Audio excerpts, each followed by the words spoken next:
What's up, bikers? Episode 190, 10 away from 200. Man, I really didn't think I was going to be doing this that long whenever I first started. I really assumed that I would probably run out of juice by now, but you know, it's funny how things are. They become a routine, then you're like, I can't stop. There's no stopping now. So, anyways, episode 190, we have RideWrap on today. I'm super stoked to have this conversation. It's been a product that I've used a bunch, and really curious about how it all got started. Before we get started, though, let's go ahead and talk about some of the sponsors for the biker channels. I am really super stoked about having that as something that I can actually talk about this year. That's definitely not been the case in the past. And as I'm trying to like mumble my words out here and get everything going, you think I would have this down almost 200 episodes in, but guess what? No. Anyways, here we are. So Ari is the brand formerly known as Fazari, and they have this lightweight e-bike with the Fazua motor in it. Everybody's doing this nowadays. And I finally got a chance to throw a leg over one the other day when I was up at Everstoke, actually, the shirt that I'm wearing.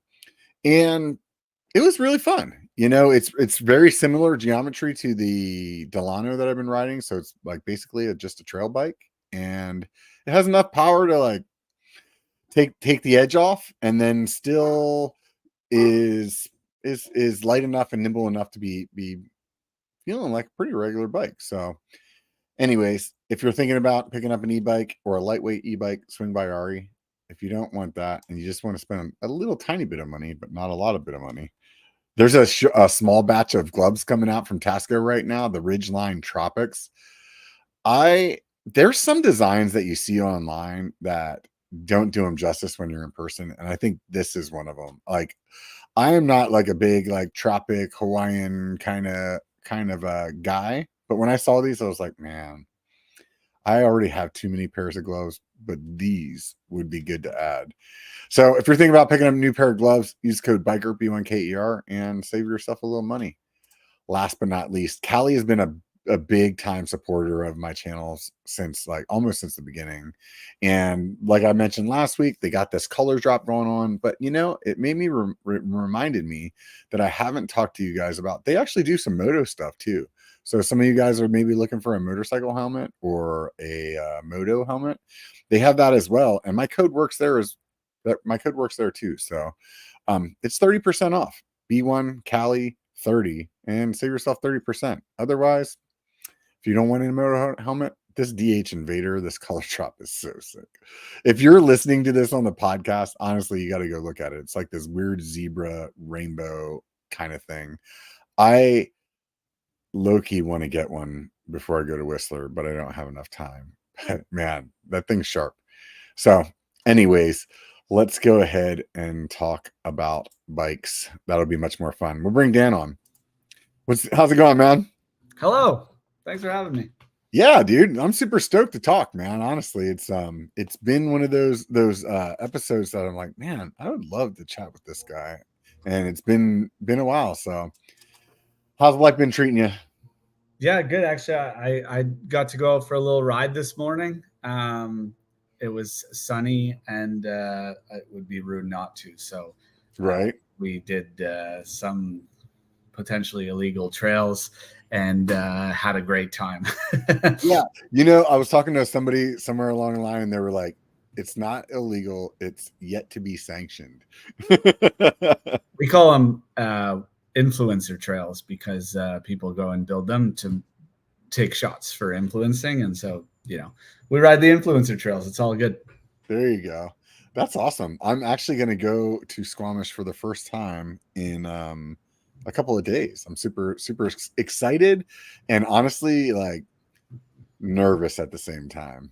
So we'll talk more, but if I'm around, let's get out for a ride. Yeah. Influencer trails for you. Yeah, that would be fun. I don't know if I'm up for the influencer trails. I'm assuming if it goes anything like the influencer trails around here, they're usually like a couple steps up from the other ones that everybody knows about. So there's what I've seen online up there. That's flavors for everything for here for sure. That's yeah, not to worry about, but You from there or? No, I grew up in Ottawa, Canada. So it's on the other side of the country. And then I moved to BC 10 years ago now. And for the express purpose of being a ski bum in Whistler, as most of us do. And then I've been out here since then, and actually only picked up biking or mountain biking at least in about 2015, about a year after I got into BC, and it was like an instant. This is what I'm going to do. When I was younger, I did a lot of water sports, so wake skating and wakeboarding. Was competitive in that. That's a big thing in Ontario, but I kind of got the vibe that it was the same boat in just in different places. And when I moved to BC, I said I'm not doing that anymore. But I was lacking a summer sport, and we don't have amazing access to surfing here. So, but once I literally, my first day ever mountain biking, not ever, I did some as a kid, but properly was at Whistler Bike Park, and rented a bike, went riding with some friends, and the next day I bought a bike. Yeah. Kona Entourage. It was beautiful. There you go. Yeah. Yeah. Yeah. That's funny. I always wanted to go to Whistler to ski.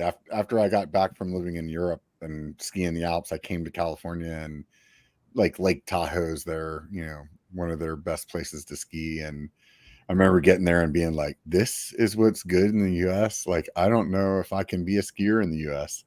So I always had this like this trail map of Whistler up on the wall. And it's funny that I never actually went to go skiing, and now I'm going to ride mountain bikes instead. Yeah, I mean, it's a pretty amazing place for skiing. I came out here to snowboard, and it's an all-time resort. You just don't get this kind of scale anywhere. And I mean, yeah, Tahoe, or you go to Colorado, and I always laugh. I say Colorado mountains are flat. Like, I don't understand why anybody's coming here. But yeah, it's just not quite what you think about. And I actually lived in France as a kid. Oh, wow. Right on. We would go and ski my family's a big ski family. And so we would go to the Alps, and go to all these amazing resorts when we were younger. And yeah.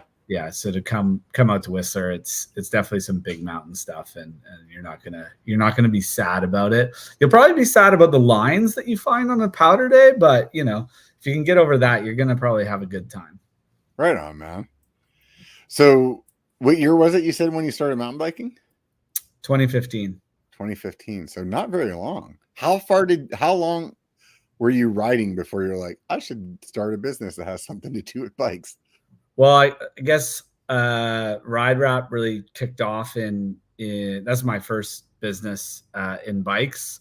There's a couple more now personally, but RideWrap was the first one, and it kind of kicked off in 2018. So it wasn't that long into my stint or my history of biking. I mean, obviously, like I've ridden bikes all my life. Like, as kids, we grew up, that's how we got around. We were a small town, right, and everything. And we rode bikes, and I did actually do some mountain biking.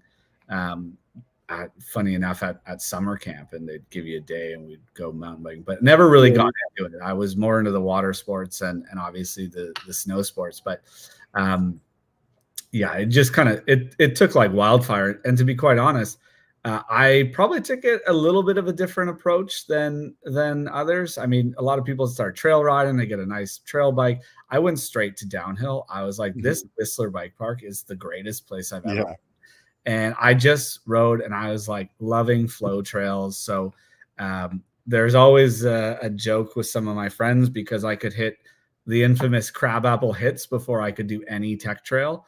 And they're like, this is backwards. This doesn't make any sense. Like, why can you hit crabapple, like some of the biggest and fastest jumps around, but you can't do like a black tech trail? Like, this doesn't compute. But so I really got into that. And then later, I'm assuming like you were used to hitting like big stuff on your snowboard. So like the hang time and like body positioning with your air, like being in the air, like that was familiar to you. Yeah, it was pretty familiar. Definitely the speed of it was okay. I wouldn't say I've ever been like a huge jumper, even when I was Uh-huh. competing in snowboarding. Like, it was usually, I was more in the rail scene and like that sort of technical riding. But yeah, I don't know what it was. I think, like, have you been to Whistler yet? Or this is Not your yet. first? No, this is gonna be my first time, So man. you're gonna ride a trail called Crank It Up, and Uh-huh. Crank It Up is like the world's greatest trail because it's like this blue flow trail that Uh-huh. every blue flow trail you've ridden has probably been modeled off someone that's ridden Crank It Up. And so you go there, and it's so, the progression, I think, in flow is much quicker than it is in technical riding, where you need to have better confidence in positioning and you need to be able to read the trail much better. Whereas you Mhm. can just get on a bike and start riding. And so, for me, I got on there. All my friends were riding A line, and I was like, it's too much for me. And so I had this initial goal of, I just wanted to be able to ride A line with my friends. Yeah. And so that's what I was working towards. I said, repetition is your best friend, and ride all these flow trails. I mean, I rode a bunch of, like, some of the smaller tech trails, but nothing like really, really. And then it was funny because once I got onto a trail bike, they're like, "You do not know how to ride this thing." I'm like, "No, I don't." But it worked itself out, and I've been. I would say my jumping has really slowed down, I guess, because I'm older now. But I still like to get out there. But I've really, let's say, progressed my skill on the technical riding in Yeah. the interim. So Yeah, for me, I've always been more into technical and never really into jumping other than like, I mean, I did more jumping when I rode like BMX as a young kid. And as I got into mountain biking, it was all technical stuff that really got me excited. And honestly, it hasn't even been until like just a few years ago that I even started to think about hitting any kind of jumps again, just because just doesn't really like get me excited, which is really funny because every time we go to like the lift park here with my friends, like all I do is like bitch about like how I'd rather be riding somewhere else. So now I'm going to go to a park for like a week. So we'll see if Whistler like completely changes my mind. what's your local park? North Star and Okay, in you're in Town. North Star. Yeah, North Star. I've ridden there a couple times. Lots of dust there. It's fun. Yeah. Dust Star, a lot of people Yeah, like to call yeah. it. It was. I did a few days there, and I had a lot of fun. But Yeah. it's definitely different. And Yeah. if you're coming next week, honestly, I don't think the park has been in better condition like since I started riding. So Oh wow, that's awesome. it's like some of the main trail. They've had a lot of flux with. They put a brand new lift in, so there's actually no lines ever now, which is amazing. And but because of that, they were putting a lot of work into other parts of the park, so this whole creekside zone and stuff. Mhm. Whereas this year, they've finally been able to put effort back into the main section, which means that like literally, I was having a discussion this morning with a friend, and he was saying, he's like, yeah, A line has never been better. I could ride a BMX bike on it, and Oh, right on. it's like really, really good condition. So and it hasn't been like a crazy hot spring, so Yeah. good moisture and everything. So you're gonna have it's gonna be pretty prime for you. Yeah, I'm stoked. I was just looking at the weather earlier today, and because we're stopping in Bellingham one day and then Squamish one day and then heading up there. And I was like, man, I can't believe we're like sliding through all of this and not hitting any rain. So I'm pretty stoked. It's like the California migration trip every spring. Friends in California, they all drive up the road, stop in Bellingham, Yeah, Whistler. right on. So what made you decide to get into this like frame protection game? Did you have Well, some kind of background in like auto or something like that where you were familiar with the products or?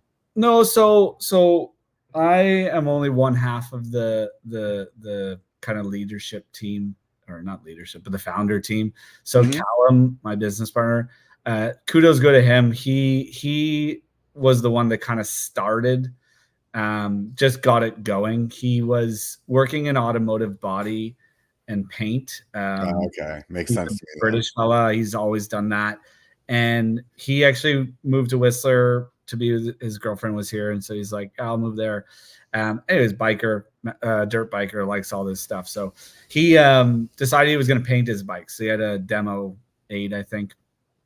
And he stripped it all back, sanded it, did all the work, put a beautiful paint job on it, built it back up, was really happy with it, went into the bike park and went home that night and was like, this thing is trashed. Yeah. So, you know, he's a pretty meticulous guy. He redid the whole thing, but while he was doing it, he was like, I got to put something on this bike to protect it. So he was looking around, couldn't find anything, any options for it. Nobody had really done anything. He did know a little bit of the background of like the paint protection for cars. But he basically got himself some of that car stuff through his work and then put a kit on his bike. And he took a long time to do it, cut all the pieces by hand, did everything. And he did a pretty good job. So he, from there, like his friends were like, hey, do my bike. And somebody else said, do my bike. And he started kind of a little after work. He would do one bike a day or something. And he'd start building and designing these templates, and he'd save the designs so you could reuse them if you got the same bike and size. Right. So he did that for a little bit. And at one point he's like, okay, this seems to be something we could do, but this is an unsustainable method to be growing this. Like, it's just not right. And so at the same time, I was back living in Whistler after a stint in Vancouver, and I was just doing product development consulting. So I'm an engineer by school, but I started my first business when I was 15 or 14, really young. I've always liked that. And so what I was doing was trying to blend product development with business development, because those are the things that I like to do and I'm pretty good at. So we actually ended up meeting on Facebook because he was looking for someone that could help him.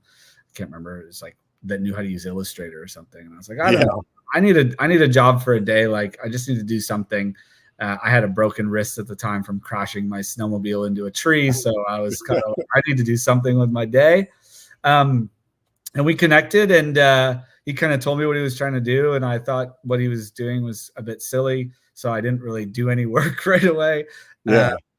And they came back, and eventually we talked more. And I said, I don't think this is the right way to do this. And you don't really need someone that knows how to use Illustrator.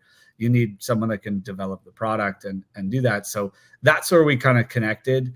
And he kind of said, hey, like, how would you approach it? And I was like, digital everything. We start from the ground up. We go in this way. And we kind of, we had a similar mindset and alignment on that, and off we went. So that was kind of the inception. And yeah, we took a long time to really iron out our design process, right? So the tailored protection kit, which is a model and size specific kit, up to 95% coverage, like the highest coverage and best fitting kits you can find in the world. Those kits were really our marquee product. That's what we were focusing on.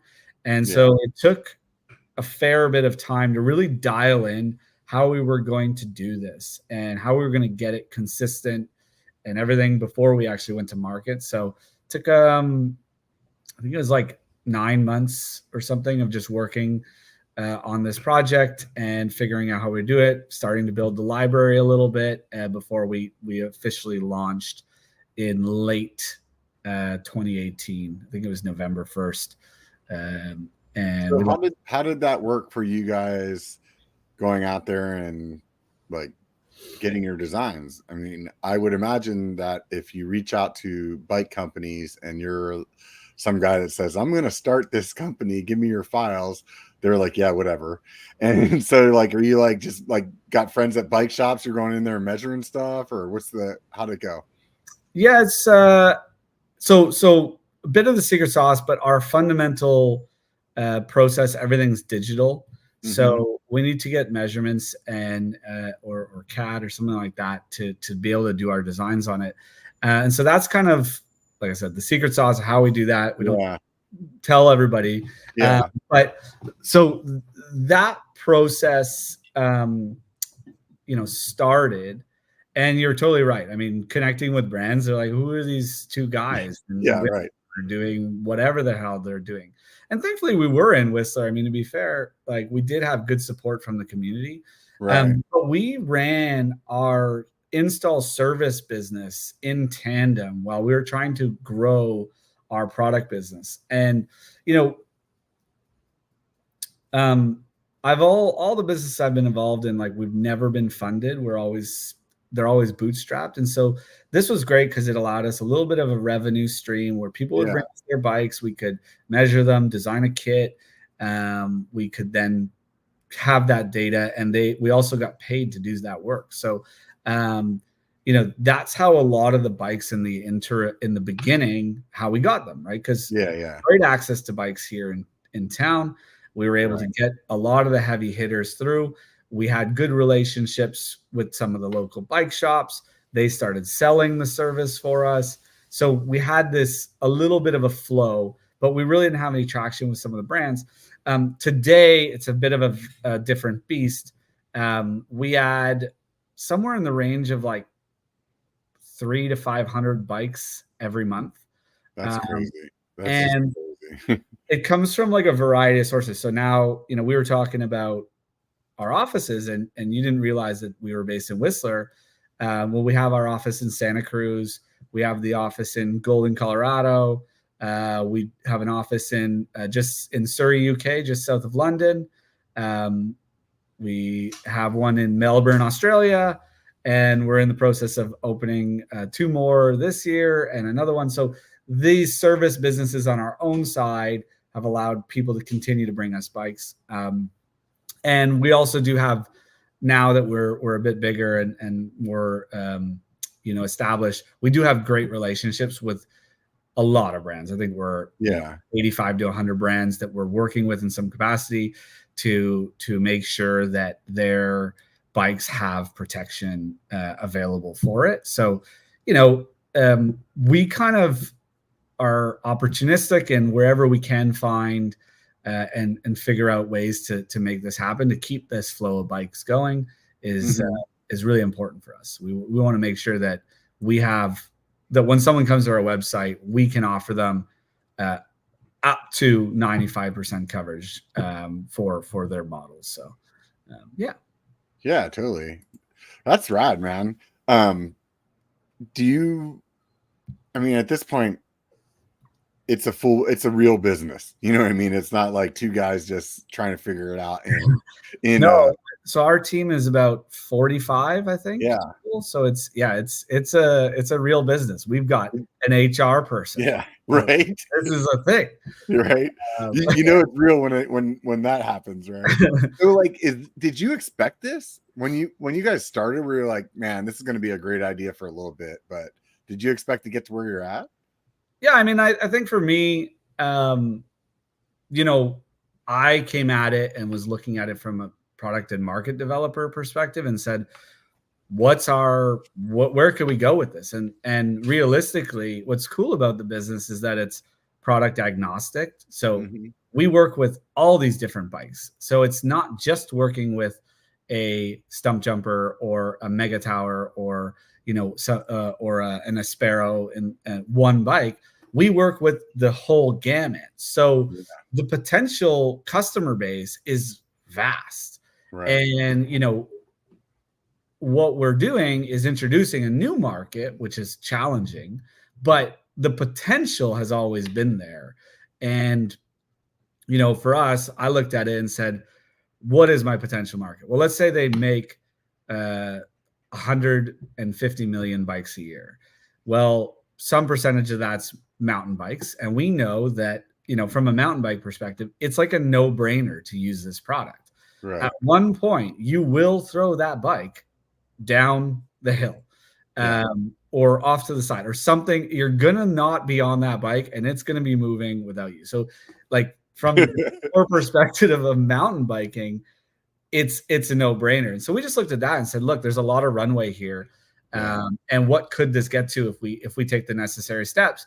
And we continue to look at that and where we're at in the market to make sure that you know, we're keeping and investing into that growth and that structure. And, you know, for us, we've had a very successful, past 12 months. It's not the story that's come out of every bike brand or industry brand, but because I think our available market is so large, and because we work with all these different bikes, like there's no really barrier for us, which is pretty cool.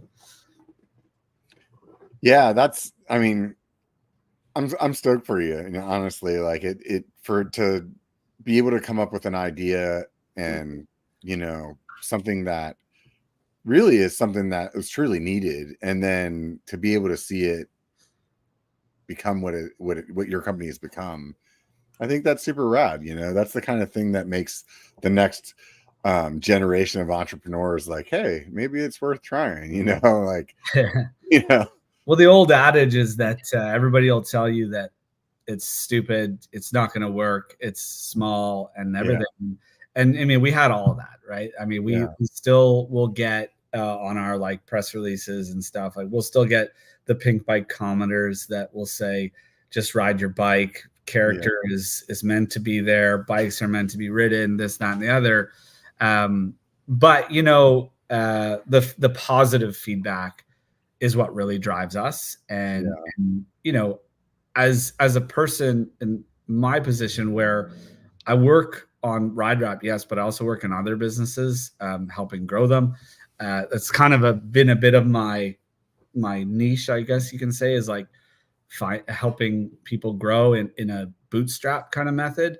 Yeah. And I always tell the entrepreneurs that I work with or other ones, I say, look, if you're getting positive feedback on your product, that's a foundation of a good business, right? Yeah. But if you can say, when you put your product on someone's bike, in the case of RideWrap, and they say, hey, I went and crashed and this thing saved my bike from being destroyed or having a big scratch on the down tube, or they say, I rode it for a season or 2 seasons, peeled it off, and holy cow, my bike looks brand new and I could sell it like for way more money. Well, you get that feedback and you lean into it, right? And you stay focused on it and you say, keep going. Because I don't know, I guess for me, having that foundation, it makes selling it easy.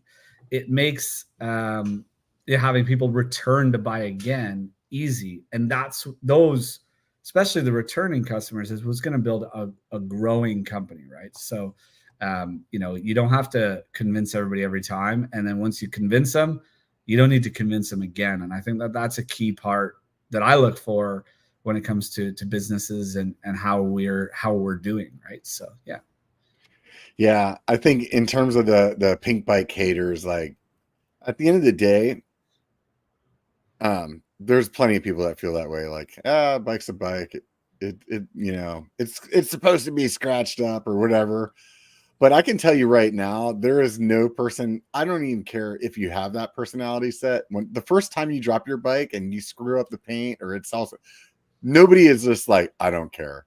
Like you can blow it off in your head and like outwardly, but it still burns, right? And I used to be a guy that always felt that way, where I was like, I don't care, get scratched up. But it still stung when it happened.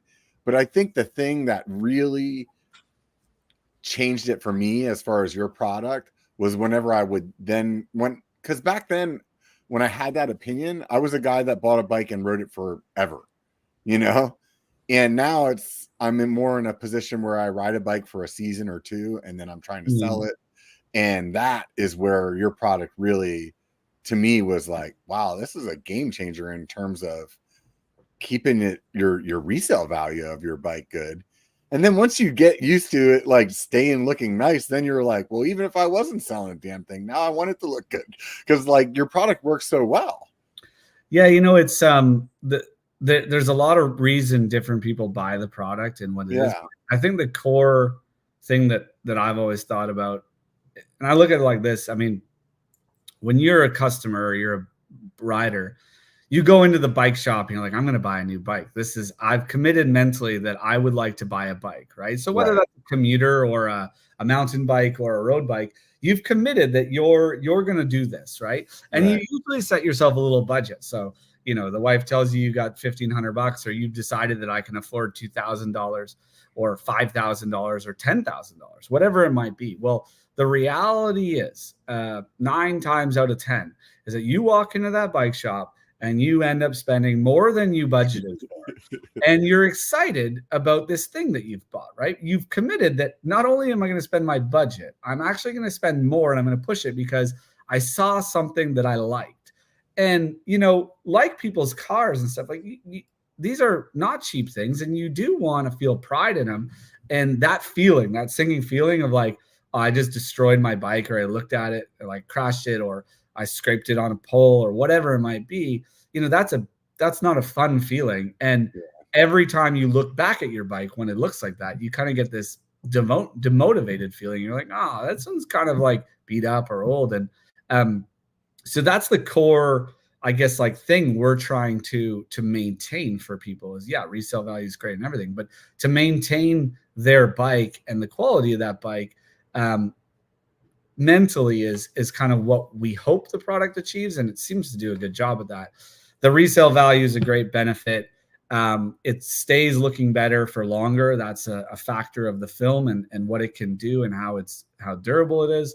You know, the ability to clean your bike is easier too, which is a really nice one that is often one that comes back to us as feedback. And then the other one is like this, the film itself is, it does absorb energy on impact. So there is a threshold where a rock impact or some impact could break your bike. And because this layer is absorbing energy, it's actually taking some of that energy. So it's not going to hit that threshold and actually break. That's the more engineer side that people don't, it's really hard to quantify. Yeah. It does exist, but it's like, you know, because it's so variable in the environment, like of what gets thrown at your bike or what's happening to it. But there is a subset there that's of damage that is actually saved, like from that side of things. So yeah, no, I totally believe it. I mean, at the end of the day, that's science, and that it's for real. That's physics right there. Yeah, right. Yeah. So did you guys start with let me rephrase that. Are you using the same product now that you started with, or did you along the way like be able to start formulating your own, or you're still using something like, you know, that you found originally? Yeah. So we started using some off-the-shelf films that were available, and paint protection films, again, from the automotive industry. Traditionally they're half decent. You know, as soon as you start using something a lot, you start to see the pitfalls of it and where it doesn't necessarily perform to your high expectations. And so I wouldn't say that we had this roadmap of where we're going to be in 6 years or 10 years, but we did have some ideas of things we wanted to achieve. This initial phase of developing the business, there's so many ideas, and you start to lay out a bit of a roadmap or options that exist, and you start to explore. So we started working on that challenge really actually in late 2018. Once we got off the ground, was starting the kit development, and that was kind of sorted. We say, okay, well, how do we make sure our film development is set up?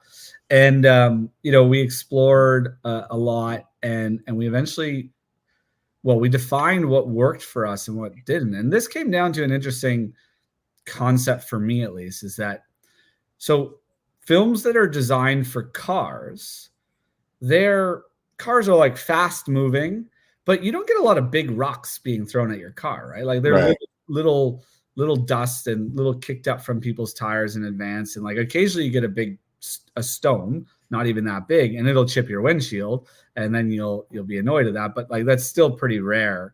And you look at a car that's, you know, even like that doesn't have any protection on it. It's not like destroyed or anything. But you know, obviously it's not perfect. So yeah. So basically the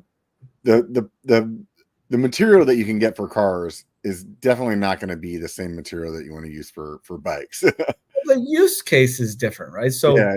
high velocity, low mass, right? Right. And what we see in bikes is that we have a low velocity, because bikes, you think you're going fast, but in relative scale, you're not going that fast.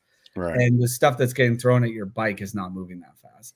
And then you have large mass. So you get bigger stones, bigger stuff being flung up, a lot of dirt, a lot of this sort of crap. So the fundamental use case is different. And when I looked at that, there's a durability aspect that we could just improve on, that was not being considered from the other side, because it was more than enough durable for that high velocity, low mass. The other side of it is that paint systems for bikes, we really found that the paint systems are different than for cars. So cars in general are painted in gloss. If you look at gloss paint under a microscope, it's like really smooth. That's what creates the reflections.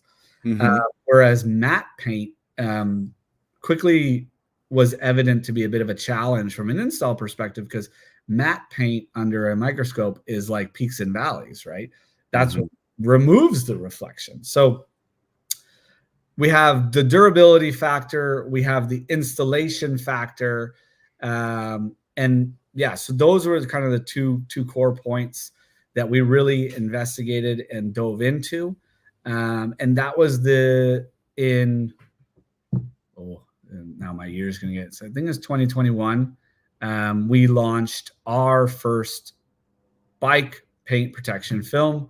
We developed to work on these challenges. So it was thicker than automotive films. It had a different grade of TPU to be more durable. The adhesives worked with matte paint. They were better suited for that. So it was a step in the right direction. We've continued the development in the past years, and then this just a couple months ago, and Sea Otter actually was the launch where we met, but we launched our film called Lotus Pro.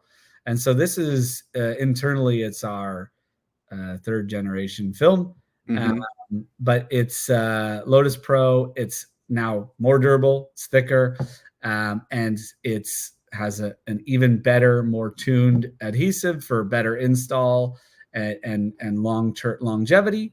But the big factor that we wanted to add with this new generation was that it's the first paint protection film, automotive or any industry, that's made from recycled materials. Oh, cool. So 77% of the materials that go into making the film were meant to go to the landfill. Yeah. And so that for us has been a pretty big achievement. And yeah, it's like a long process to have gotten here, but we're really proud of this one. So how did you go about that? You like start finding factories, or you're like reaching out to like 3M, or like you're like hit up the company that you were buying their product and you're like, can you change it? Yeah.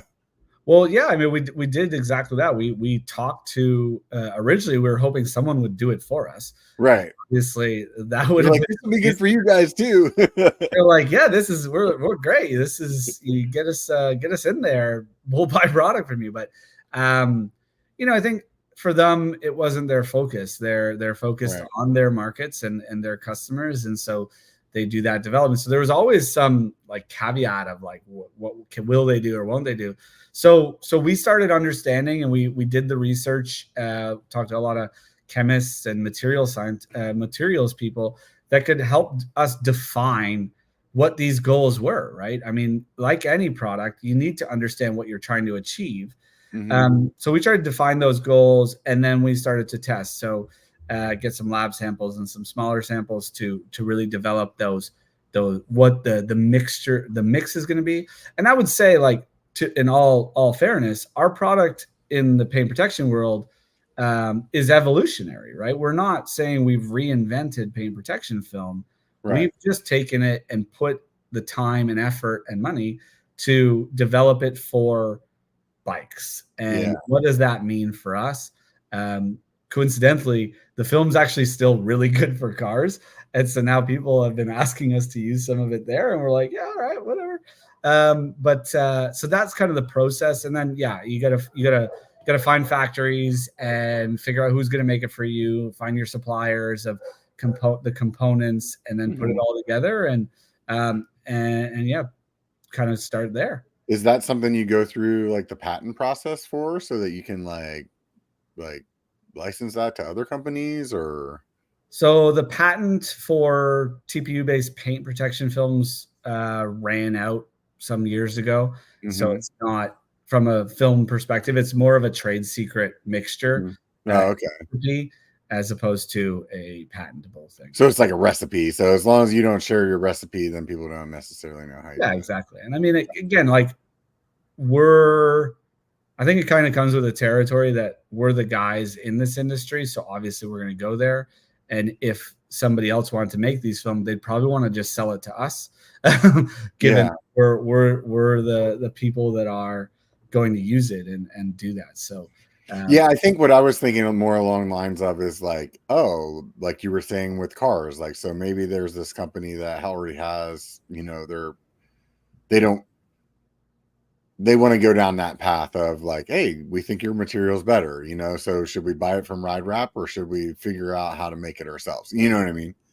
Yeah, and usually, I mean, to be honest, like it'll just come with scale. Is that when you buy something, there's someone in the middle, and eventually you decide that, you know, there's probably enough money in it to go and do it yourself. Like there's volume at play here. Like you can't just go and develop a film if you're not using enough of it, because you just you'll never be able to afford to do that or to buy it, right? Like I mean, that was my assumption. There was some kind of MOQ, like minimum order quantity, that you would have to hit. So that's why you started your business using something else. Like it makes total sense to me that you would get to a point where you're like, okay, now it makes sense that we can make this. Let's just make up a make-believe number, this $100,000 order of vinyl, before we can, you know, go and get our own, you know, instead of, you know, whatever it is, you know. I wish it was that little, but it sounds like a huge number to me, so it's enough to stop everybody else. Right? They're big factories that use big equipment, and it's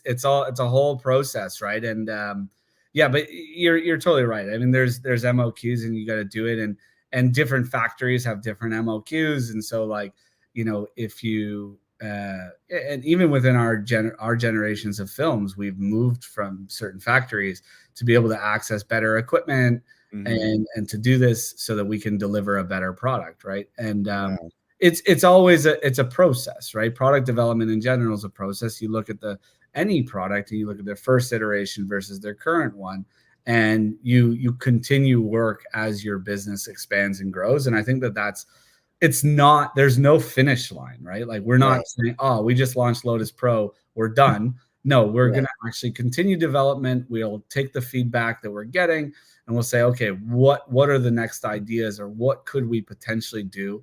And then you try to figure it out. And, you know, it's the concept of like, if you have to climb a set of stairs or you have to get to the top of something, you either take one step, or if you think you can jump to the top, it's just not possible, right? So you do just iteratively go. And that's where, you know, our first goal when we launched the first film was really to do a film that was developed for bikes. And now our goal from there was to actually improve on that, but then to say, well, what does that mean to us from a fundamental thing? And the environmental aspect of it was really key for us to really dive into. And most of the work was spent doing that, whereas the other one was just kind of tweaking a formula we kind of had. So yeah, it's a process. Yeah. And I think that, you know, again, coming back to the idea for entrepreneurs or anybody trying to start something, is like, start small and start on the most valuable, you know, product or project that you can work on, and just try to nail that minimum viable product. You know, it's great that we have this amazing film, but that film doesn't really go anywhere unless we have our kits and we have the rest of the foundation that's been built to use that and to continue delivering it, right? So that's super, super interesting. Back to when you guys got started, I would imagine you were like trying to get as many bikes that were on the market that were, let's just say, new or newish into your system, right? Like measured and ready to go. Did you guys make a decision to like, hey, we're not going back at all, we're only going forward with bike models? Or was there a spot where you're like, okay, we got all the new bikes, now we're gonna like maybe go back a year and try to find some of these older ones? Or how did you guys like make that decision? Yeah, it was pretty easy. I mean, there's an insane amount of models, and then you multiply that by at least 4, which gets the amount of models and sizes. So there was no question is that, you know, if we were going to spend resources and time on something, we would focus on only things that we could resell. Now, interestingly, that's about as complicated as it got. If your bike is a current model, so you could go on a manufacturer website and find it or even buy it, then we would do it. We would measure it, we would design a kit.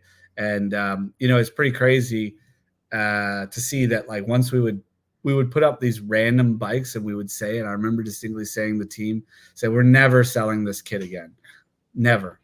And like, cause it'd be like some weird downhill bike in like triple extra large. And yeah, that's what it was. It was a Polygon Czar 1 DH in double or triple extra large. And I'm like, I've never even seen this bike before. And like, we're never selling it. But it was like a week later and someone ordered a kit with 0 advertisement of that bike. And it was just like, this is kind of crazy. And again, those are those positive reinforcements that we were looking at, saying, hey, yeah, actually this is going the direction we want it to. You know, we'll keep working at it. And we're still not there. I mean, we have a whole team dedicated to just measurement and design of kits, new kits that we never had, because the list of bikes is like, it's crazy. I mean, it's bigger than you could even imagine, and like it never seems to be ending. But yeah, and I mean, and bike companies release every year, so it's like I'm sure you're still trying to wrap up last year's models by the time the new ones are coming out, you know?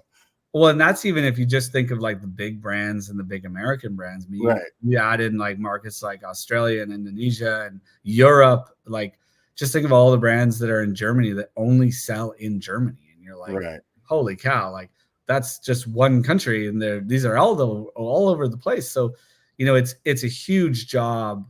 And we spend an obscene amount of time and energy and money to do this for all the things. And like, by all accounts, like if you looked at that in a vacuum, you'd be like, this is a silly business to be in.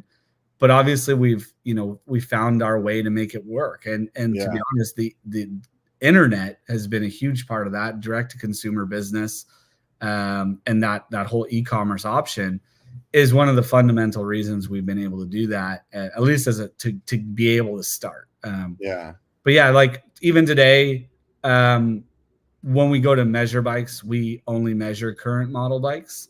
And although our library does have some that are measured but not designed that are older, and we will design those. So we've opened up a little bit our people's ability to get a bike that's, you know, older or a past generation. But we're still sticking with our methodology, is saying, this is the thing. And that's because we're, you know, I would say we have really great coverage on most industries, but we've been working on more and trying to get in road industry, because they have, you think mountain bikes had a lot of mountain bikes, wait till you have road bikes, because they actually have 8 sizes of each. And so you're like, this is ridiculous. Why do they have 8 sizes? They don't need this many sizes. And just there's so much that's like completely different in road bikes too, where like, let's just say like on mountain bikes, most people are running one of a few different forks. Where it's like every road bike, the fork is basically designed like for that bike. Like you're exactly. Like kits come with a road bike, like they come with a fork in them for gravel and road. That's just a lot of extra design work. And the team is pretty efficient on the design process. I mean, that was one of the core challenges that I originally worked on is like, okay, we need to be able to do this, number one, but then we need to be able to do it really fast and repeatedly. And those two challenges are much harder than just being able to do it, right? It's like, okay, you've done it once, now optimize the heck out of it and get it down and down and down. So yeah, it's there's a lot of bikes. There's a lot of bikes. You'd be just like never ending. And you're like, I thought we'd be, we're however many years in, and we thought we'd like, it would have slowed down like our design backlog. It's only accelerated as we get more, as we expand our reach into different markets and different places. So, yeah, no, I would make the assumption that it's just going to continue to grow and grow, because there's just the word of mouth by itself is, there's one guy in the group that does it, and then his buddies are like, man, I wasn't planning on it, but now shit, look at your bike. It looks great. It's the one guy in the group that does it and says, yeah, I kind of like that. And then they say, oh, can you do my bike for me? Because I don't want to do it. Yeah, definitely. I have a buddy that's a painter, and he's the one that I hit up. I'm like, I don't have the patience for this. I can't do it. So. Yeah, it's a funny thing, because like that really, I mean, we know this part of it. It's not like bolting something on, right? Yeah. But that's what we've worked on so hard over the years. And I think actually a lot of people that maybe got an earlier kit or like a previous generation of film, like the film is so much a part of that experience and how it goes on.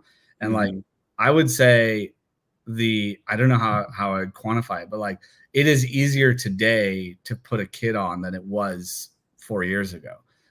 Just because the material is more suited to the actual use case, right? And bikes, the geometry of bikes, the paint of bikes, and everything, and even how the kits are designed, like that's how we went at the film development. We said, well, we're using it in this way. We want to make it so specific to that.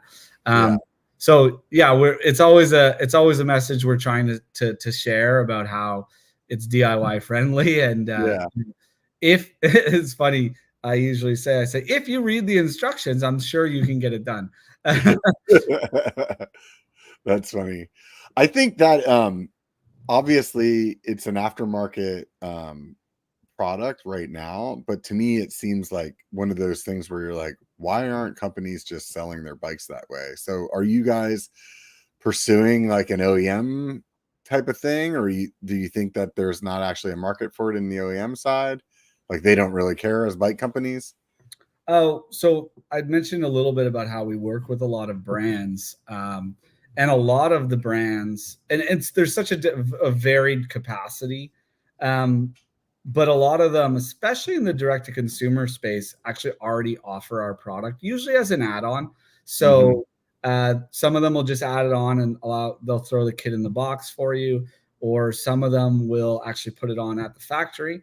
The next step of that is that there are more and more brands that we're working with that are putting kits right onto the bikes, or even just select pieces. So for example, the propane Acano, I believe it's the Acano.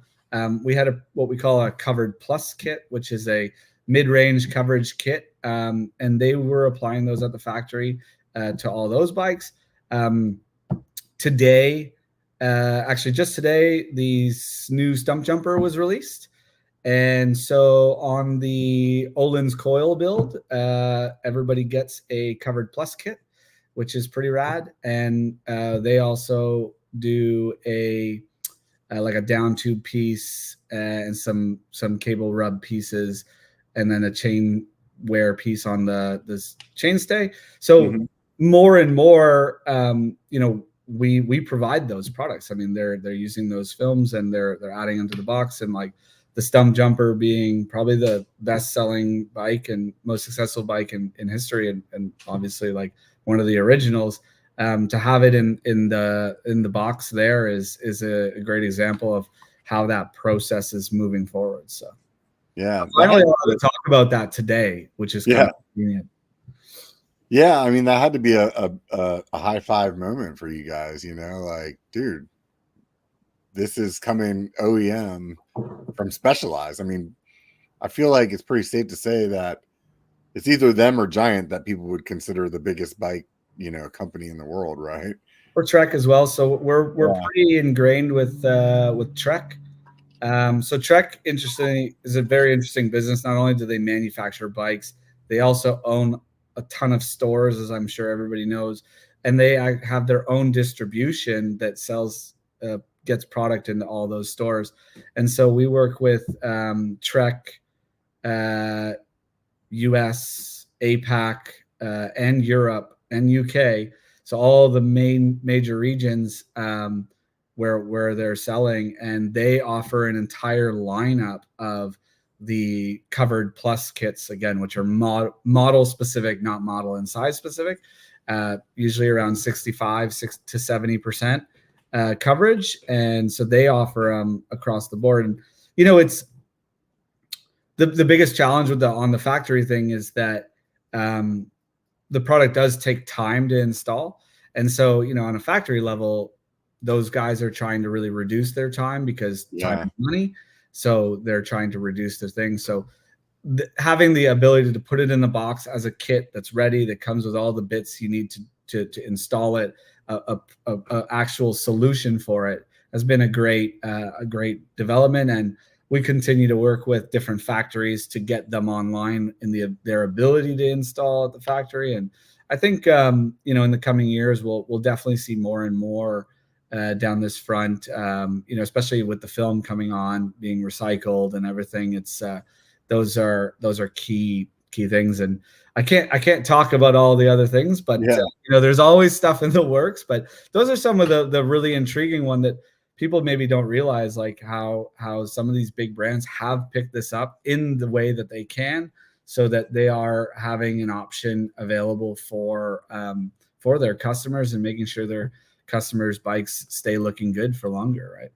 I think having it even in the box, like not installed, is a huge thing, because I think most guys, we're all procrastinators, so it's like you're gonna go get a new bike, and then you're like, well, I'm not doing it today, but then you end up doing it today, and then you're like, oh shit, I don't want to ride it before I put the RideWrap on, but now the RideWrap's going to take a couple of days to get here because of course I didn't order it, and then you're like, you find yourself in a spot where you're like, okay, well, I'm gonna ride it anyway, and then you're nervous or whatever, or then the bike's not as clean as it was when you bought it. And so like just having that option, I think that's a big win, in itself.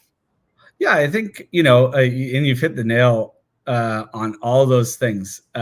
People constantly saying, I need it now because I can't ride my bike without it. And I was too late to order it or whatever. And we try to help out as many people. We try to offer the options for fast shipping and this, and even the way our business is set up with on-demand production in all these different countries, so that they can get to riders faster. Even in our shops, we have, especially, I'd say Whistler is the worst, just because it's the most seasonal of the shops, given the weather we have and where it's located. But we have a rule for our install team and our leadership in each of the shops that says, it's called the 2-weekend rule. So if our schedule is booked out for more than 2 weekends, it starts to become a challenge for customers as well, for us, because I would say that most people would be willing to wait to ride their new bike for 1 weekend. But by the time the second weekend comes around, they're like, no, I'm going to go ride it. I'm going to risk it. And the amount of people that, when it's really busy in the springtime, like our schedule can get a little booked out. And they say, I did ride it and I fell and I scratched it. And I'm so glad that I did this.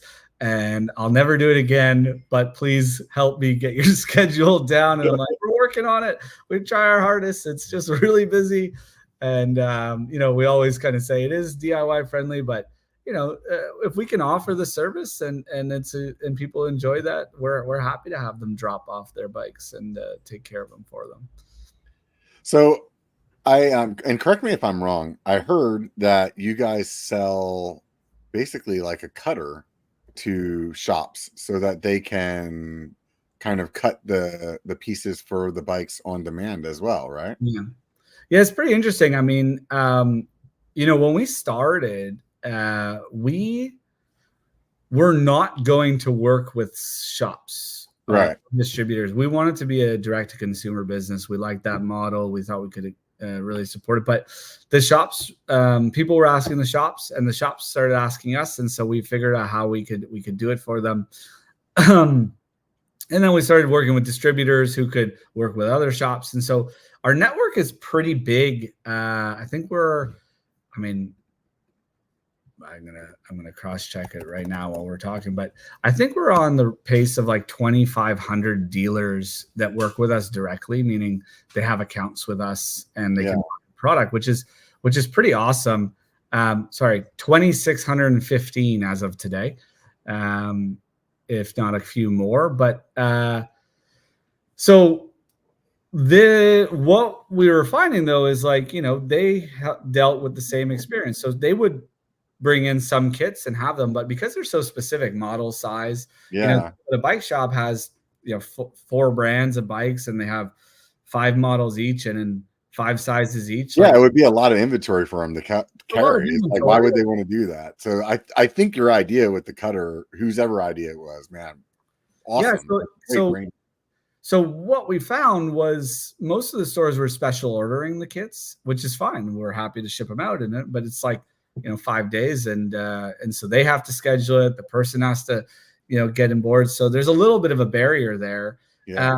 And this really came about also from, again, the automotive industry. They work with a lot of like tint installers and paint protection installers who they have these kind of softwares. And so once we getting calls from those kind of guys, and they say, hey, do you have software? And we said, we've looked into it, this and that. But eventually we started developing. And this is actually something that, to retract the story a little bit, but our business, we made a decision in about 2019 or 2020 is that we were going to build our own development team. So not only are we designing our own kits, we actually are pretty vertically integrated in this sort of things. We're not outsourcing our software development. We're doing it internally. It allows us a lot of freedom in a similar way to build exactly what we want to build, whether it's an inventory system or, what we call the super checker, which is the drop down to find your bike, or these softwares where a dealer can, have a machine that they can buy or we sell them. They can buy film, and then they can access the templates on demand, ready to go. So they can have a customer that says, hey, I've got this new stump jumper. And, if they walk in today with their brand new stump jumper, well, those kits are actually designed, ready to go, and they can hit print. And on day one of those bikes being released, they could have a kit installed. So, it's a really cool software. For a dealer, there's costs associated with it, and it takes, you have to kind of invest into the system.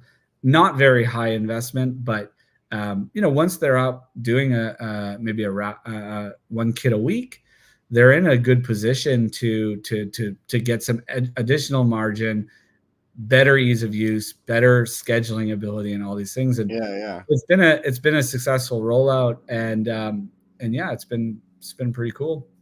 I know some people that basically have a side gig, like installing your stuff. Is your hardware and software something that you only license to shops, or do you have people that are like, they actually made a business out of just installing RideWrap that are purchasing your stuff?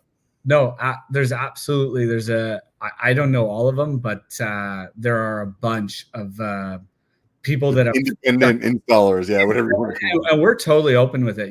These guys, we want to support entrepreneurship as much as we can. I mean, that's my background. That's what I do, right? Like, why wouldn't I want to support people? And we've done the model, and we work on the model like for ourselves to see what is one of these franchise looks like, and how does it work, and can we make money at it if it's just a service business? And we talked a little bit about Santa Cruz, but Santa Cruz is our one store that only does install service. It does a little bit of production just for people that order local pickup, because why not? But otherwise, that's what it's focused on. And there's definitely independents that have reached out and said, hey, do you think I could do this? And we just try to encourage them and say, absolutely, let's get you set up and get you running. And there's been some people that have left their day jobs and do this. Like, they're now installing bike protection and creating some great little businesses and value for themselves, which is awesome. So you said something there that I didn't actually even think about. Are you franchising this as well, or are you like considering that? So a franchise is something I did look into. It's actually a pretty interesting model. I didn't know a ton about it. I met some people, had some calls and learned about it. But franchising is at its core, it's a legal structure. So It's basically a lot of paperwork that says these are two entities that work together in this very specific way. And you have to pay this much, but you also have to follow these rules. And that's how it works. And one of the core fundamentals to that is that you have to have a proven franchise that's running, that someone could go recreate. And it's part of when someone might be interested in a franchise, they would come and say, hey, can I learn about it? And one of the things you'd provide them is the model P&L. Yeah. So you would show them, hey, this is what a P&L looks like. This is what you can expect. This is how you'd go about it. And these are the steps, kind of things. But again, at its core, it's a legal framework. And so it's really challenging from that perspective, because we look at our business more on a global perspective, as opposed to just looking at like a US perspective. Yeah. And that legal framework needs to be developed in each jurisdiction. To do a franchise, I mean, we could get it set up in Canada, and then we'd have to effectively do all that legal work again to get it done in the US or in each country in Europe, right? So it's actually quite challenging. So we kind of we're still exploring it and what it looks like, but I think for now, what we've really been doing is just trying to support people that are interested in starting up their own thing. Just support them as much as we can and say, hey, start your business. Here are the tools to do it. We will continue developing this, and you can, have some success. And when they've asked us about what it looks like, we have had these discussions and shared with them our findings about how our, one store looks like and that sort of thing. Yeah. I mean, it's an interesting like thought process to go through. It's not even something I even considered until I heard you say that, and like my mind's kind of like racing away, kind of thinking about it, and it's like, on one hand, it's really cool that people could just do their own thing. But on the other hand, I'm sure there's some people out there that are like, hey, I'd love to pay you X amount of money, so you give me the stationery and the all the things that I don't have to go figure out, and then on your side, you're like, hey, my branding's going to be right. Like, I know that my quality is going to be right. They're going to be, whatever. And so it's interesting. It's interesting to think about, if I was in your shoes, that's definitely not like, sometimes we'll have conversations with entrepreneurs like this. And in my mind, I'm like, I would come to that conclusion that quickly, but this would definitely be one I could see there's pros and cons both ways. Yeah. It's challenging because, you're working with a lot of people, and so the framework needs to be right. And it's just something we don't want to rush into it. And we want to make sure that if it does go that direction, it's successful. And, what we've been learning, and that's part of our expansion. We've been setting up our own stores in these different locations, and they serve a lot of purposes for the business. But one of them is really to understand different markets. And it's like, again, we tend to think about our customers on this global basis. What are the big hubs of cycling? There's so many of them around the world, but if you want to make it I think that if you want to make a really successful franchise business, it has to work. And so we're looking at the different markets and what works in those, and we're testing it ourselves. Will we ever get there? I don't know. I honestly don't know. I think right now we're so focused on getting our own setups going and just supporting the overall path. Franchise models, and this is a great example, is like McDonald's is a franchise model, or I think Subway is a franchise model as well.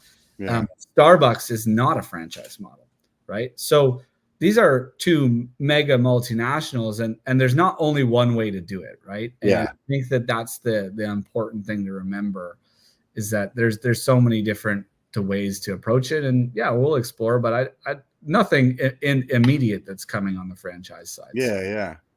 So I'm surprised that you guys have been doing it this long and you're not putting any patterns on your vinyl yet.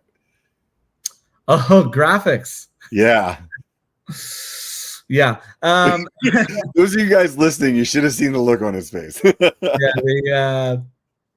The graphics are interesting, 100%. And if you come to my house and you look at my bike, you'll see there are graphics on it. So how do I explain this? We've just launched, or we soft launched at Sea Otter, our creator protection kits. So creator protection is a universal fit kit. So it's lower coverage than our tailored kit. It goes on all the different bikes, but we're doing that. And they're pretty cool kits.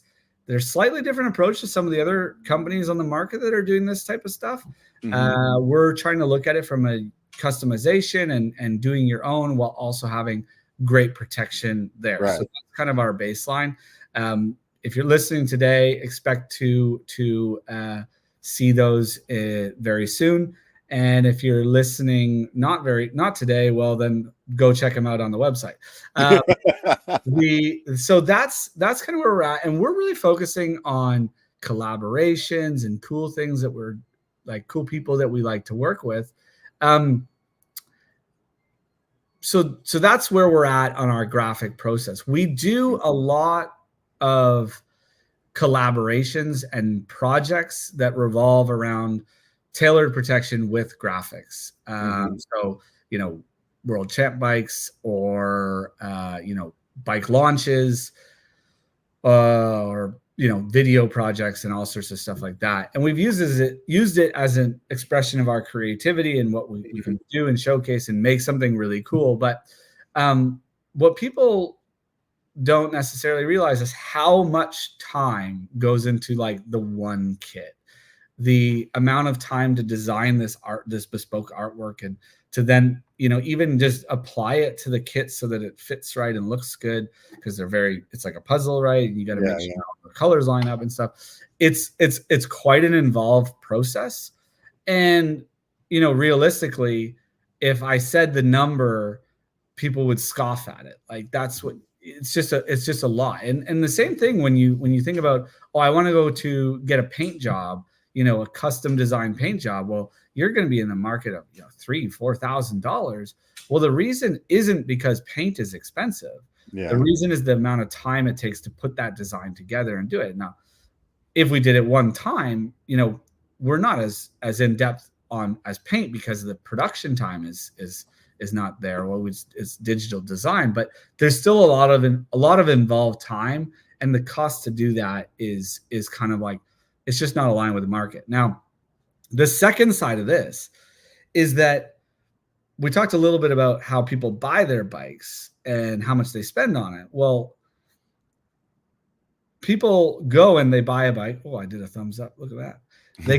They buy a bike, and they spend more money they do it than they expected to spend. But they also, like, a big part of the purchase experience is, what does that bike look like? Yeah. Generally, if they don't like orange, they don't go into the store and say, well, everything about this Yeti is really good, but I can only get it in orange. They don't say, all right, I'll buy it. They usually say, that's a no go for me. And it's just like in cars, you might say, like, I don't want a white car, and anything that's white gets nixed from the option table. So, most people buy what they already like, and Yeah. we've talked to the people. People just want to preserve that look. Most people are not interested in changing the look. And when they are interested in changing the look, it's actually usually more subtle than something that's like very all-encompassing and big direction change. And that's where, great companies like Slick Graphics come in, that do fork decals, rim decals, shock decals, frame decals, all those things that you can change slightly, but the core look of the bike. I think when I met you, we were sitting at the table. It was like the guy from Slick, Richard from Stickered, and you, and it was like that was the conversation. I think in my mind, when I was thinking about graphics on your product, I was thinking more in the subtle way of like you can lay some kind of pattern or some kind of design on it that's not necessarily colored. Like let's just say you put topo lines on it. You know what I mean? Or something like that, where it'd be like, it changes it a little bit, but it's not like you're trying to change the color and wrap it or something like that. Yeah. Yeah. And it's like, again, some of our creator protection kits, they're clear film with like black or white graphics on it, or just more subtle stuff, as opposed to just like full on changing. And there's definitely there. And again, it's just, there's a lot of challenges that come with producing the designs that then go onto the bike. It's not as easy. Like you can't just say, oh, everyone will then take time. And so the army of people we need just applying graphics is like, it's a challenge from a business case perspective to be able to say, hey, people are going to be okay to pay this much money. I'll never rule it out. I think if it gets to the point where we're saying, hey, this is the right time for us to do this, then we'll be all in. And the way we'll do it will hopefully be really good, a good experience for the consumers. We want to make sure that at the end of the day, the bikes look good. And so it's a challenge. And I think that I lost my train of thought on that one. Poop. Well, guess it wasn't that important. So, if you're looking back, at this point, it's been, quite a few years since you started. Is there anything that you think to yourself like, man, I wish I would have known that ahead of time? I mean, pretty much everything. Like, I feel like I learn something every day. And even if I had been told it, I imagine I'd still make some of the mistakes, because I think humans in general are, they're designed to learn from mistakes. They're not necessarily going to be, they can't foresee everything. And if you sit, I think if I sit here today and say this is exactly how it's going to play out for the next 5 years, all that's telling me is that I'm probably missing opportunities because I'm not learning from what's coming into our direction. So, I know there's a bit of a roundabout thing, but there's tons of stuff that we could have done differently and learned about. But we've also done a lot of exploration, right? I mean, in the graphic kits, exactly, it's a thing that we have explored and we continue to explore and to see how it works. I think one thing that we've been really good at is maintaining our focus. As a business, there's lots of opportunities and things to go like this, but we've tried to stay pretty laser focused on what we're doing. And we say to ourselves, how much further can we run? Why go wider when we still have a long way to go in this direction? So that's been important for us to learn and to keep going. So, yeah. Where do you see it going? Like, what's the end game? We will take over the world. I don't think there's an end game. I think we've made huge strides, like I said, in our library and our ability to grow that and to make sure we have kits available for every bike. I think we did the math. I don't know the more recent math, but I think we we had like something like 386,419 permutations and options available right now. So it's like, and I was like blown away by that number ourselves. So we want to keep pushing that and make sure that that grows and we have even more for every single bike. So that's really what we're laser focused on, as well as continuing the development towards, you know, our films, but also our overall sustainability and stuff. And yeah, as well as just, yeah, more accessibility and everything. We're kind of, I don't know, we're continuing down the path that we've started for the next little while, and making sure that we're delivering on those and staying focused on them.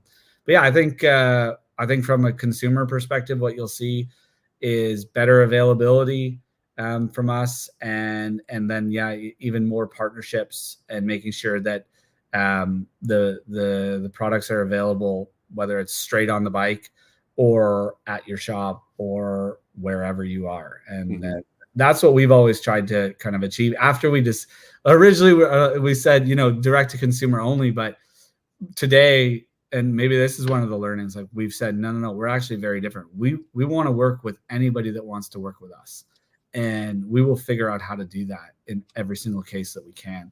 And I think that's been like more of a focus, because that's what benefits the riders, is making sure that the options are there. Yeah. No, I hear you there. How do you think you're like, or put it this way, would your current goals change if you had a competitor? Well, we do have competitors. Yeah. So there's quite a few. I'm not going to say their names for obvious reasons.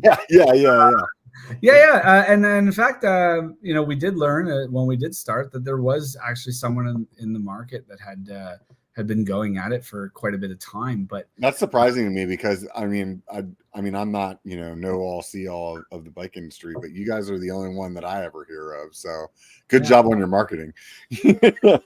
Thank you. You know, so we always have, and you know, I think one thing that was important to me as someone that was really focused on trying to develop the product is I still don't know if I've never seen their product in person. And we looked at it almost in a silo as riders ourselves. At that point, not a very good one, but still not a good one. I looked at it and said, you know, what does a product solution look like? And what does it all encompass look like? And that's what we worked towards. We didn't really worry about what anybody else was doing. We were saying, what does that look like to us, and what are we being told? And that's what has driven us the entire time. And then from like the marketing and side, you know, we just like to work with cool and fun people and do cool and fun projects. So it's, you know, it's kind of one of those things. I wouldn't say like blinders, but like I think it's when somebody asks me, or another business person asks me, or what do you think I should do about this competitor or whatever, I say, why are you not leading them? Why are you worried about that, what they're doing? And what we've seen is that anybody that does kind of compete in our space follows us at this point. You know, they're like copying us, like, to the point where I've seen some people copy words paragraphs right off our website and put it on their website. And I'm like, holy cow, that seems crazy to me. But there's some regional ones. The other thing that's interesting, a lot of people don't know, and I really won't say anything about the who's of this part, but we work with a lot of those people. So instead of being defensive and, you know, saying, oh, you know, you're our competitor, F you, you know, we instead used the tools at our disposal. So, you know, like our software, and said, hey, can we find something that'll support you? And instead of competing against each other, let's work together. If you win, we win, right? And that seems like a better approach, I think, in general. They're trying it's definitely better for humanity. Yeah. Well, we want to create it, like from a business perspective, create an operating system that allows people to, you know, they building a brand, they know their markets. So, you know, why not? They've obviously gotten here somehow. Well, if we can create a win-win, that seems like a better than a one winner and a loser, right? So, you know, I think that that's been an interesting approach for us. And Where do you think that perspective came from? Was there like somebody in your life that like gave you some kind of aha moment, like a teacher or something like that, where like this will be the most capitalist thing I'll say today, but it's the Microsoft concept.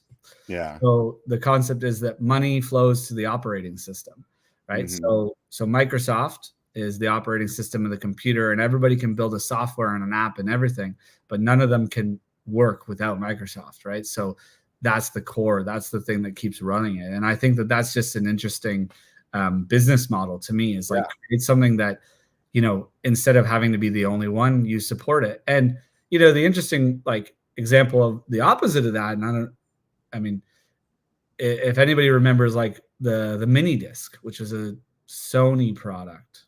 Yeah. Sony mini disc. Yeah. Well, they were not playing nice with everybody else in the market. And I had a mini disc player. I loved that thing. It was way better than my CD player, and I could do all the same things, but it was smaller and I could load it up, and it was just easier in general, but they weren't playing nice with anybody. And so everybody else was like, okay, well, we'll go figure out our own thing. And then they looked at MP3 players, and well, we all remember what happened there. MP3 obviously took over. Damn Napster. Well, at the time, you know, Napster was still on the mini disc too. So at the time, like, you know, the MP3 player wasn't like a miraculously better product until it got to the iPod, because it had all this storage space. But yeah, you were getting like, I don't know, was it like 100 megabyte MP3 players that could hold, you know, maybe a CD, maybe 2 CDs if you're lucky. So the mini disc was a better solution, and they probably could have gone down that route, and a lot of people would have picked it up because you could get bigger mini discs with lots more space, and you could flip them in and out and like all these things. But they were not open to it. They weren't friendly with everybody else. And I think that's, I'm sure there's a lot more to that story, but that concept of trying to work with people as opposed to only against them, I think is just good business. Mm-hmm. And so when the opportunities arise, like the dealers or like the brands, it's like, let's figure out what we could do and what value can we bring to the table, and what value, you know, what is that worth to you guys? And like, and how can you still be successful, right? Like, we don't want to. So I think that's been an interesting approach to that, and then just again, do our thing, try to lead the market instead of follow anybody else. Yeah, I think that perspective really, you know, you could look at it one way and be like, that guy's just trying to come up with the best way to make all the monies, but on the other hand, I feel like it's like it shows a little bit more of like your character as a person, that like trying to win, like make it a win-win. And I think that's to me, that's highly respectable. Like and if I was like considering one product or another, like that would be something where I'd like, hey, you know, I want to go with this company because of that. And that's awesome, man. I really appreciate hearing that perspective from you, to tell you the truth. So along with, I went to school for engineering, and then the other half of it, I did economics as well. But really, my economics degree is a business degree, because that's what I wanted to do, but they wouldn't let me. So you learn a lot about these case studies of like, you know, monopolies, and this concept of monopoly doesn't actually work really well, because if you think about it, if someone's successful at something, inevitably people will look at that and say, I could do that too, or I'd like to do that, or this is my spin on it. So, you know, that's the open market concept, or a free market concept. So, you know, it doesn't make a lot of sense to believe that you could be the only one and then get distraught when someone else is there. If you can find opportunities to take advantage of that, I think that's a smart way to do business. And we're by no means some, you know, mega corporation or anything. Like we're in the cycling industry. We're still rider owned. We're still riders work for us, and we're growing, and that's cool. But you know, to think that, you know, someone else couldn't go and build a brand that suits better in some other country is a little bit naive. And so, you got to figure out how to work with people instead of against them, and keep building. If tomorrow was all over, is there a milestone or a day in this whole journey that you've had so far that you would look back on and be like, man, that was awesome? So from a software perspective, our systems are all based around like this product management software that we built. So it's like, how do you manage this 386,000 options, right? It's like quite a challenging thing. Right. Excel is not a good option. Yeah, no, it's not. So, but what's interesting is that did start with one option, and that option was written on the wall in our first, I won't even call it an office at the time, our first room with it's pretty hilarious place. But when we moved off of that, it felt like a big achievement because we had filled this wall up with literally Sharpie markers. We wrote all over it, and we're like, oh, we need to get off this thing. So we did move to Excel, but you're like, okay, well, maybe Excel for a little bit. that felt a big achievement. When we were able to move from our first shop to a bit much bigger one was big. When we opened our first shop outside of our second shop, that felt really big. And of course, like any business, when you see the yearly total cross 1 million, you're like, wow, that number really feels like something. And they're all like defining moments of the beginning of this business. And it's like I think we look positively on things, and we try to take it in as we go, because we're like, man, this is pretty cool to be able to do this thing, or to for us. I think that you just got to keep looking at the wins as they come. And it's very easy though to get like focused at the next one and not enjoy the one that you're at. Like, absolutely.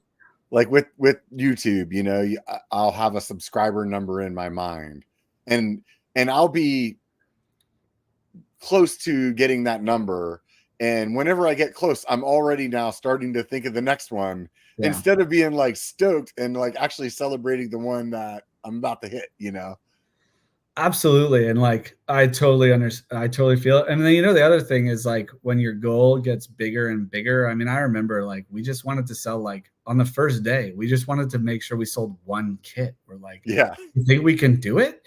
It's like pretty wild. And then, even within the first few months, we're like selling more, and we're like hitting these new highs, and you're like, holy cow, that's crazy. And the like, you ignore that new high so fast when the next one comes. And now I look back at some of those achievements and what it felt like, and I'm like, I wouldn't even scoff at some of those things. I would be like, oh, that sucks, like that's the worst day ever or whatever. But like, it's but that's growing with the company, and that's what success looks like. If you're not working towards anything, you're kind of gonna stay, and there's nothing wrong with that. Because you probably hit a bunch of milestones. But I don't know, I think from a business perspective, I've always loved growth and finding the next. I would consider myself someone that likes to build things, whether that's businesses or cars or bikes or whatever. I like to do something new and see the achievement and see what comes of it, and then keep building something else, right? And I think that's that's just a never-ending process that is part of it. Was there a decision made to not design for specific parts of the bike? Like, hey, we're not going to do handlebars, or we're not going to do cranks or something like that? No. I mean, so from a product perspective, when we look at the mountain bike side of things, we do frame protection, and then we have fork protection. So because you can mix and match those components, they're kind of sold separately. I couldn't guarantee that your Mega Tower comes with a Zeb, so we would never package those together for everyone. So we really focused on the frames to get the most coverage possible. The forks were a natural extension of that. We did do some crank stuff early on, and it just didn't quite perform like we wanted. I won't say anything about what comes down the line, but I mean, this. There are other, other products in development as well, and lines. It's kind of funny when you start. I found that everything was like quite fast moving to like develop something and put it out there.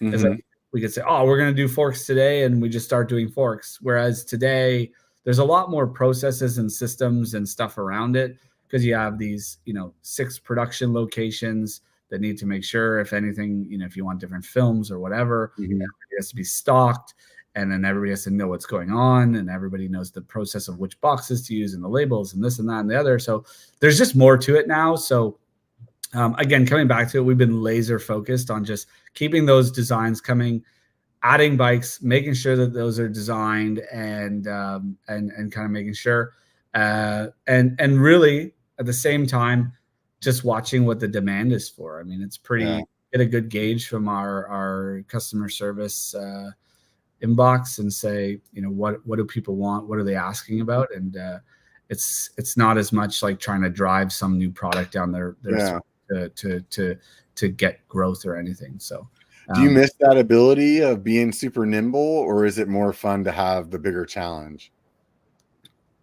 We get to be nimble in certain things. Like sometimes there'll be an idea and we'll just go and execute on it. And the big challenges are fun, right? With big challenges comes big reward and a good feeling. And when you get to launch it, I've been intimately doing that development of film for a long time. So when we can finally launch it, and like years go there to like get it there, and it feels really good, and it feels for sure a bit more meaningful because of what went into it. So I think, but sometimes you just got to choose a little project and get something done, and feels good as well. So those smaller wins are really like, they feel good at the moment, but the bigger ones are the ones that are like memories are made of, Yeah, well, as long as they're successful and they're big. Yeah, there is that. Hopefully you've put enough thought and time into considering what will be successful, and before making big investments and stuff like that. So the way you guys do it now is you order this vinyl or this product, and then you use that. I know that there's some printers out there that'll do like they'll do a laminate on their own, like they're printing the laminate. Is that something that that could happen for you guys in the future, where you're actually able to like print the entire product, or is it like in a? So the graphic stuff that we do is so our film is by design not a printable film. Right. We are designed to be hydrophobic, to repel anything that gets spat at it, right? So, dirt, but ink, dirt, water, all those things. That's what I was, when I first asked you about the graphics, I was assuming that you were going to tell me that was the reason that you didn't do graphics. But so it's just, I was like, oh, maybe it just can't be printed on, Well, and that's valid. But to do graphics, what we do is just a different process. Is we actually laminate, we layer films together. And like for our creator protection, like we talked about, we're for at least the graphic part of it, we're working with existing products while we are working towards building that market. And then we're already in development on a better print film that's more suited to what we're doing, as a kind of next generation. So that's just part of our overall mantra. But so that's good. And not only is it good from like the ability to do it, but it also allows us to protect those graphics. So, those kits, those kits that we do for projects and the creator protection kits, I mean, the graphics are like solid, super crisp, very vibrant, good gamut. But then they don't scratch. They don't fade. They don't look like my bike. I usually ride it for 2 seasons and it still looks amazing, with the graphic kit on it. So it's there's a great solution from like that aspect of it. It's the other challenges of that industry that will do it. But we're working towards even better for bikes and how to offer more offerings. So. Yeah. So whenever the market was like blowing up and dipping, have you seen your business kind of like go along with that, or has it like maybe been like opposite of it? Like, hey, they're not selling many bikes anymore. Now you're selling more RideWraps because people are trying to make their stuff look better longer. Or so I would say, like, I mean, we're talking COVID here. So right, yeah. COVID was an interesting time for sure. I think everybody didn't know what to do. We actually got hit with COVID problems before it was even called COVID. It was called coronavirus at the time. But if everybody remembers, that hit in China first, and we were much smaller at the time, and we had a shipment that was being of products like boxes and all the stuff that comes to make the rest of the product that was coming from China, and the shipment for whatever reason got delayed. I think it was one supplier didn't deliver on time, so we're like, okay, hold the whole shipment, and it was over Chinese New Year. And what happened was, normally Chinese New Year is like, it's like a week-long holiday there, but everybody kind of takes 10 days off. So you're like, okay, we're delayed 10 days. That's fine. We can work with that. But they just never came back from Chinese New Year. They went for like 2.5 or 3 months, and it was like full lockdown. Nobody could leave their houses, and like, it was crazy. So, if there was anybody buying from us at that period, they would have, we went and sourced a bunch of the other things, the squeegee and all these from different places. And we actually wrote a little note saying, hey, apologies, you don't have, our branded stuff. We're dealing with this thing and this. And then it was like March, where everybody else shut down, and like Canada shut down and everything. And we had actually just received our shipment. So it was like, for us, it was a big relief. And then, there was a lot of knee-jerk reactions in the industry, people canceling orders in this. I like to listen and look at what feedback we're getting from the market. Nothing really went crazy. It didn't really go down like crazy. It didn't really go up like crazy. And we just were like, okay, well, we're just going to chill and not do anything different for a little bit. Yeah.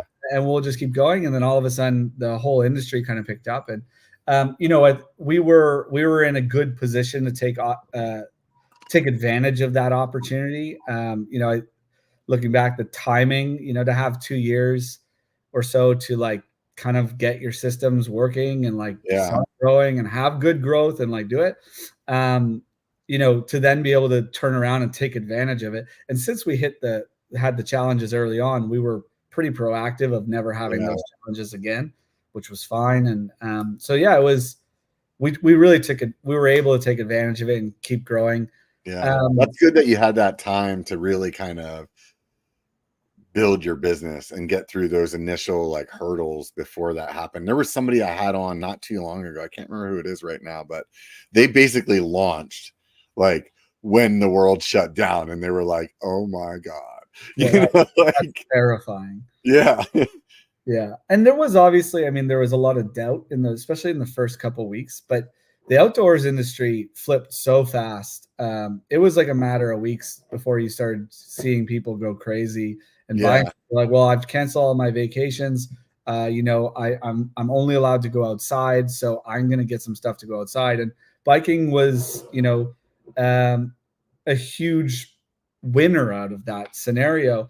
Then came the other challenges. So we're taking advantage of it, and that's great. But then came the other challenges, is where the stock issues and everything, because all those canceled orders percolated into people not being able to access bikes. So some of our, what we saw is actually a little bit more volatility in individual models, because we would get a lot of orders for certain models as shipments were arriving. So if like a shipment of Norco sights were coming in, we'd be like, all of a sudden we get like a run on Norco's site. So Yeah. we're like, this is crazy. Like, I guess they're getting, and then we get a call. Oh yeah, by the way, the Norcos are arriving. So, Yeah. it was kind of a funny thing. I think it didn't necessarily cause challenges because we did have availability for a lot of the other bikes that were then started getting to bought, which was great. We could take advantage of it, but we definitely saw some volatility in like individual models, and that leads to overall a little bit of inability to access this opportunity. But I would say overall, COVID really, and that whole boom really allowed us to expedite the path of our company. Yeah. It all kind of fell into plan, but what we were working towards, but we did have a little bit of a kick up, and we were able to take advantage of that, which I think was cool. And for us, we knew that, well, we kind of didn't know, we thought that it would not last forever. So again, we really invested on building our library, making sure that we could sustain it across the board. And while the whole industry certainly is down, again, we work with all the different bikes, and there's still lots of bikes being sold. So we've been having success, continued success, which is cool.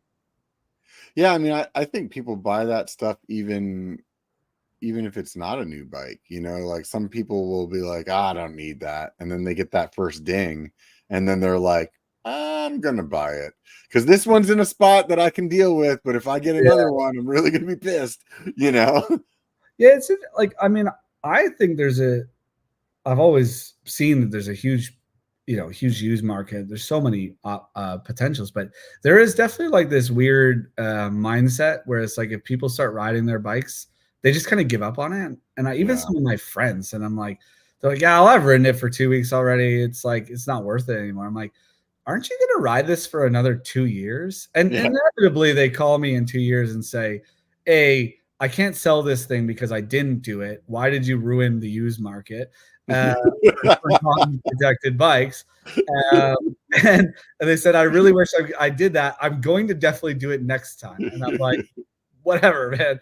Like, I told you that, but sure. But yeah, no, there is an interesting mindset around used bikes and bikes that have been ridden for like 2 weeks, and people are just like, nah, it's kind of done. But I think when they've had that thought, they usually, if they don't go and do it, they'll do it on their next one. So it's pretty interesting. What's the cleaning process that your shops do to bikes before they start installing? We deal with a lot of new bikes, so really it's just taking our alcohol cleaning wipes, wiping it down, just really around like head tubes, pivots, and anywhere where there might be grease, because grease anti-stick. And like there's even oils on like the finished paint and stuff, just from like handling and stuff. So just get a finished clean. If it's a used bike or something like that, it's really important to clean. You want to try to get it as close to factory as possible. And then the last step is that alcohol wipe that comes with every kit, so it's there. Some of the things that'll kind of trip people up is it is a wet install process, so you spray a soap solution before to allow it to slide and squeegee easier. You spray that, if you don't kind of rinse out the cable ports and little things like that, you kind of get this dirt that seeps back out. But overall, I mean, I think it's very achievable on a used bike. And we do it, and it doesn't necessarily take us any longer other than the cleaning aspects. So, what's the, like, I personally can't think of like a warranty issue that I could like fathom in my head right now, but I'm sure from your seat you're like, you wouldn't believe it. Like, what is there a warranty, or is there some kind of like, hey, if this starts to peel, like we'll take care of it? Like, how does that work? So the classic challenge for paint protection films in history has been that they yellow over time with a UV exposure, but largely that challenge is solved. So we do offer a 10-year warranty on the films against yellowing and cracking. So you could leave your bike outside for 10 years. I don't know why you do that, but sure. And that film is going to stay looking good. in the bike side of things, like it's just not really a challenge from that perspective. You know what, this for bicycles is really a wear product, so it's there to take the brunt of the damage, right? It's there to take the scratch instead of the paint below it. So they do get damaged at times. What we offer is a whole like crash replacement program. So Mm-hmm. if you have your top tube, it gets all scratched for whatever reason, you can order just that top tube piece. Or, you know, if you have a wonky duck feet and you hit your seat stays on every pedal, you're going to go through those. So you can clean up your bike every time. And those are sold. Anybody that's bought a kit or a shop that's bought a kit for us can buy those pieces at like a reduced and subsidized rate, so that we want people's bike to stay looking good. Yeah. And yeah, I mean, if occasionally there's someone that'll drop a piece or something and they can get a replacement, and our team actually reviews every single replacement piece like request, and if there's a reason. So like if you put too many fingers on one part, and you know 3 months later you start noticing like, oh, these like spots are peeling up because my fingers were all oily, they could hit you up and get that replacement piece at a cheaper cost. Yeah. And actually, that we developed our developed software team developed a whole system that actually just do it online now. So you just if you bought it direct from us, you put an order in, you put your order number in, and then your last name, and then it'll pull up the diagram, say which pieces you want, and that all automatically gets like the pieces get nested, they get right into the production queue, and they'll ship out really fast. That's super rad. So is there any concern for like the actual color of your bike changing from you having that on there? Like there's like some kind of level of UV protection because of your film, so when you pull it off, now you look like you can tell it was there or something like that? I wouldn't say a concern. I think overall your bike is going to look better than it would have, right? So you got to keep that in mind. But you know, certain colors and paint pigments are affected by sun in different ways. Like if you ever see like a really neon looking bike, neon pigment is like notoriously bad with anything UV. So nobody should ever use neon paint ever. And so those ones might get affected by that. The other thing you can kind of see sometimes is if you have a matte bike or a really matte bike, one of the things that will happen after you ride that enough is that matte will start to polish. And so obviously the area that's underneath the kit is being protected, so it's not polishing, but some of the little gaps might polish. Our design team and our design methodology is to put those in non-noticeable and least damage potential areas. We want to cover 95%, and that 5% really is all the little areas that you kind of have to have as gaps and seams to be able to put this kit on. Those are generally, you know, in the most like inside the triangle as opposed to outside, and you know that's where you might get some sun fading, but it's really never not been a major issue for people. And I think actually the industry in general, the paint systems have gotten better over the last, really much better over the last 3 years, 3 or 4 years.